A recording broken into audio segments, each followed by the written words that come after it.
Legenda Dewi Sri dan asal-usul padi. Dahulu kala di sebuah kerajaan yang subur di tanah Jawa, hiduplah seorang raja bijaksana bernama Prabu Siliwangi. Raja ini memiliki seorang putri yang cantik jelita bernama Sri. Sri bukan hanya cantik, tetapi juga penuh kasih sayang. Ia sering membantu rakyat jelata, terutama para petani yang bergantung pada tanah untuk hidup. Namun, kebaikan Sri justru menimbulkan iri hati di kalangan saudara-saudaranya yang angkuh. Dua pangeran sombong yang iri pada popularitasnya. Suatu hari, raja mengumumkan upacara panen tahunan.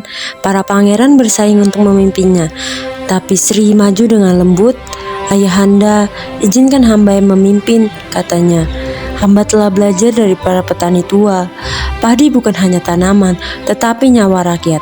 Hamba akan berdoa agar tanah memberi hasil melimpah." Raja setuju karena hatinya yang murni. Sri pun pergi ke sawah-sawah menuangkan air suci dan menyanyi lagu-lagu lama yang memohon berkah dari langit. Rakyat kegirangan, tetapi saudara-saudaranya semakin dendam. Mereka takut Sri akan menjadi penerus tahta. Saat Sri berjalan sendirian di hutan gelap membawa keranjang berisi benih padi untuk disebar ke petani miskin, dua pangeran menyergapnya. "Sri, kau terlalu sombong. Kau ingin merebut tahta dari kami," seru mereka sambil mengayunkan pedang.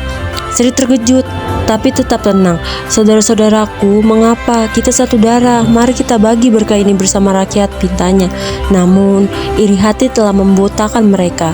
Pedang menusuk dadanya dan Sri jatuh ke tanah. Darahnya mengalir ke bumi saat sekarat. Ia berbisik, "Bumi, terimalah aku, jadikanlah darahku benih kehidupan agar rakyat tak pernah kelaparan lagi." Tubuh Sri lenyap, menyatu dengan tanah. Saudara-saudaranya lari ketakutan, tapi hutan bergemuruh, langit gelap dan petir menyala. Keesokan harinya, rakyat kerajaan terkejut.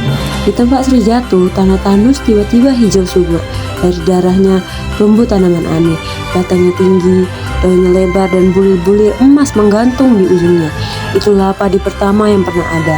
Rakyat menamai tanaman itu Padi Sri sebagai penghormatan kepada putri yang gugur. Beberapa bulan kemudian, saat panen pertama, raja dan rakyat berkumpul di sawah luas yang penuh padi bergoyang ditiup angin. "Lihatlah, ini mukjizat dari Sri," kata raja terharu.